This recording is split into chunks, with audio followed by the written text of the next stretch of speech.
सिद्धि की शादी के बाद वो ससुराल चली जाती है। पीछे रह जाती है भाभी रानी। सिद्धि के ससुराल जाते ही भाभी कहती है, अरे वाह जी वाह, सारे कपड़े मेरे। हाय रे पैंट, अरे वाह वाह, मजा आ जाएगा। अरे ये सिद्धि की अलमारी के सामने खड़े होकर क्या बड़बड़ा रही है? जाकर देख मेहमानों को विदाई की मिठाई मिली कि नहीं। अब हाँ माँ जी, क्यों नहीं, लेकिन पहले कपड़े तो बदल लूं। अब रानी आ जाती है सिद्धि के उन कपड़ों में जो वो ससुराल जाने से पहले घर छोड़ जाती है। अरे रानी, कुछ दिन रुक जाती। अरे ये तो सिद्धि बिटिया को मैंने ही दिया था, बड़ा ही फबता था उस पर, तुझ पर तो कुछ खास नहीं लग रहा। अब वो ना मेरे सारे कपड़े गीले थे तो सोचा पहन लूं। वैसे भी सिद्धि को कौन सा दिन पुराने आउटडेटेड कपड़ों को पहनना है। वैसे भी ये सूट तो मैंने तभी पहना था, वैसे खास है भी नहीं ये। हाँ ठीक है, लेकिन ना मेरी सिद्धि पर तो जमता था। सारे मेहमान चले जाते हैं और सिद्धि ससुराल से मायके पहली बार आती है। अपना घर, अपना कमरा, अपनी अलमारी। ये बोलकर जैसे ही सिद्धि अलमारी खोलती है तो सामने उसके कपड़ों की जगह कुछ और ही रखा होता है। माँ, जरा कमरे में तो आना।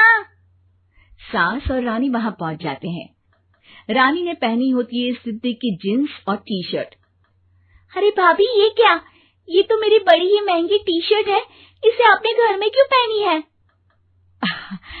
अरे बहुत मिलती है दीदी ये चौक की मार्केट में, 150 में। ओ भाभी प्लीज, ये एरोपोस्टल है, 2000 की एक टी शर्ट। ओहो, 2000 में तो दीदी 4 साड़ी आ जाए। अब क्या बोलूं? भाभी, ये मेरी अलमारी में छोटू के कपड़े, तो मेरे कपड़े कहाँ हैं? मेरी अलमारी में?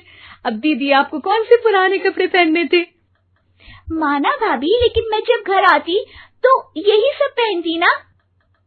अरे तुम तो बड़ी कंजूस हो दीदी। खैर, वक्त आता है जब सिद्धि ससुराल के लिए रवाना हो रही होती है। अरे रानी, अंदर से सिद्धि का गिफ्ट ले आ, लड़की पहली बार ससुराल से मायके आई है। रानी अंदर जाती है और एक सिंपल सी साड़ी लेकर बाहर आ जाती है। ये लीजिए माँ जी। सास बेटी को गिफ्ट देकर ससुराल भेजती है। अगले दिन रानी एक सुंदर सी साड़ी पहनकर सामने आती है। अरे रानी, ये तो वो साड़ी है जो मैंने सिद्धि को देने के लिए दी थी जब वो ससुराल ले जाती, लेकिन ये तूने कैसे पहन ली?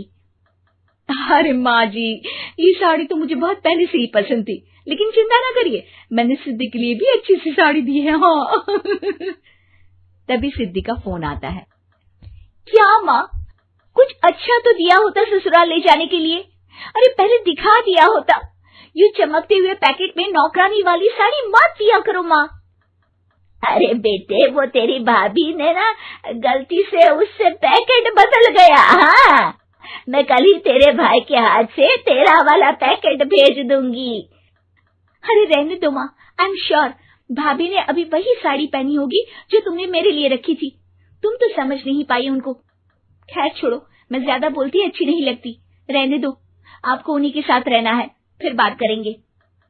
सास को रानी पर गुस्सा आ जाता है। वो उसके कमरे में जाती है जहाँ वो शादी का एल्बम देख रही होती है।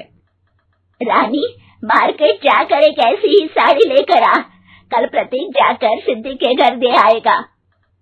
अरे क्यों माँ जी, कितनी साड़ी देनी है दीदी को? यहाँ कोई सेल लगी है क्या? अरे चुप कर, मेरे बेटी के हिस्से की साड़ी खुद पहन ली, अब ज्यादा ज्ञान बांट रही है। एक दिन सिद्धि का फोन आता है। माँ, मेरी सास ने आप सबको खाने पर बुलाया है। सारे लोग सिद्धि के ससुराल पहुंचते हैं।